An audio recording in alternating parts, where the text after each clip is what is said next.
In the year of 1945, as a result of the Allied victory in World War II, the land of Korea split into two sides, the Communist North and the Democratic South.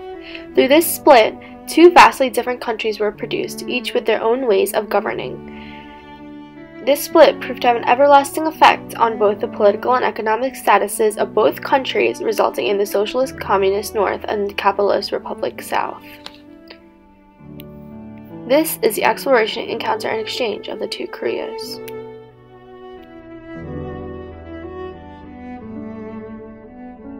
At the Yalta Conference in February 1945, the leaders of the Allied powers, Britain, America, and the Soviet Union, agreed to liberate Korea from Japanese imperialism, which lasted for 36 years. The Allied powers agreed to temporarily occupy the peninsula, Soviet Union in the north, and the UN forces, most of which were American, in the south.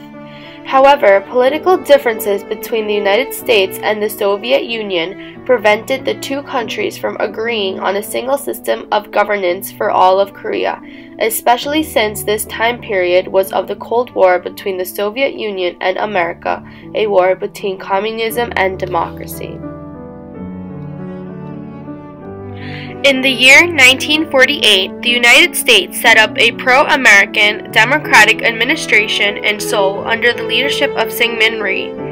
The Soviet Union responded by installing Kim Il-sung as the head of a communist regime in Pyongyang, which we know today as the capital of the DPRK, commonly known as North Korea.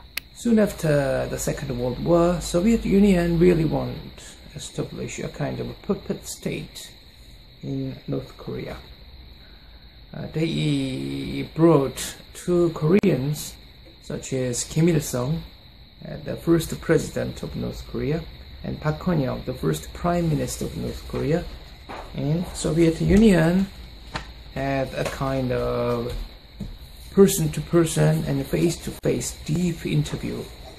After the interview, they appoint the Kim Il-sung as a leader of North Korea. And even the Soviet Union gave them a kind of a massive support socially, politically, and even military service. In case of China, they formed many part of North Korean army before the establishment of North Korea, even China. They dispatched many troops for the North Korea. Then after the Korean War and until today, China support North Korea economically and politically. Both governments asserted their legitimacy and refused to explore unity, exchange ideas, or allow their population to have encounters with one another. The differences ensued by the United States and the Soviet Union, combined with conflicting views among Korean citizens, made for a volatile situation. In an attempt to reunify the peninsula under communist rule, North Korea launched a surprise attack on South Korea with Soviet approval on June 25, 1950. The United Nations Security Council, without the participation of the Soviet Union, which had withdrawn its delegates to protest the exclusion of Communist China from the organization, formally condemned the attack. In July 1950, a UN coalition consisting mostly of American forces entered the conflict on the side of South Korea. Soviet Union, although not providing North Korea with military backup during the war, opened a gateway for the exploration of communism. In Korea, United Nations troops push on in the cautious advance against the communists. An advance whose purpose, General Ridgway states, is not to seize ground, but to wipe out the enemy. The Chinese Red Army, fighting desperately in small isolated stands, prefers to give ground on wider fronts rather than join battle. And it's up to the infantry to clear out the pockets of die-hard communists.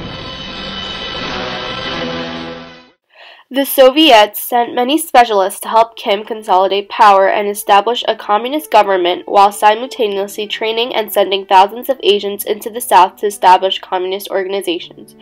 These actions were administered to destabilize the efforts made by the United States to establish a democracy throughout the whole of Korea.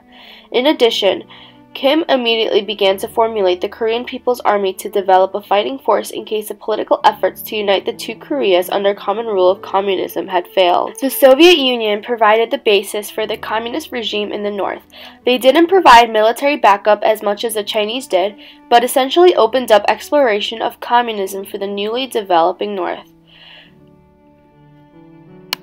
On the other hand, China was able to establish close ties with North Korea.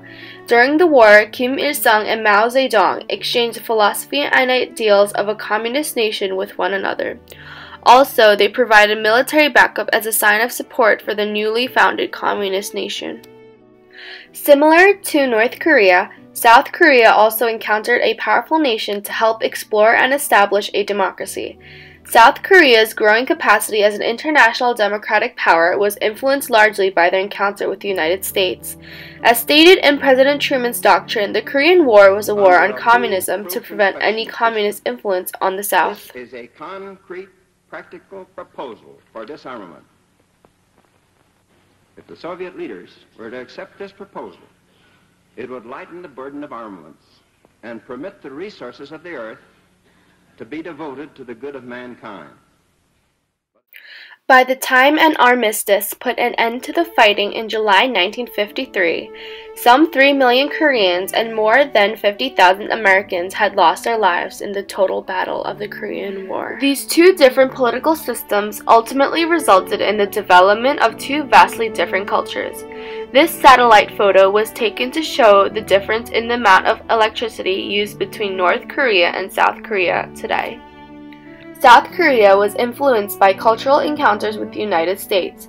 This led to the South's exploration and encounter of democracy, which in turn allowed for westernization and the founding of a democratic republic in the South. North Korea, however, encountered communism through exchanges with China and the Soviet Union. It closed its doors to Western encounters completely, refusing cultural exchange, exploration, diffusion, and promoting anti-Americanism. We were taught at a young age to despise America and that their encounter with South Korea is the reason why we are not a united country even to this day. But that's what everybody wants, a unified Korea. Officials in North Korea teach kids to go against any encounters with Western culture or America and despise all exploration on American culture and lifestyle.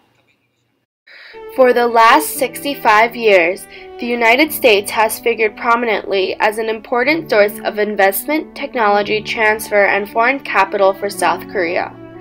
South Korea's dependence on exports for growth made the United States the world's largest consumer market, its most important exchange partner. Moreover, the United States also became the principal supplier of raw materials and machinery to resource-poor South Korea during the earlier years of its development. This line graph outlines the economic growth (GDP) per capita in three countries: the United States, South Korea, and North Korea.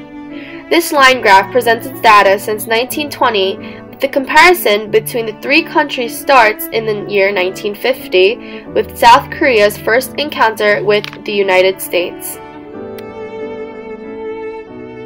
During its first decades as an independent country, South Korea's policy with regard to Pyongyang focused on being able to repel another North Korean invasion in partnership with the United States.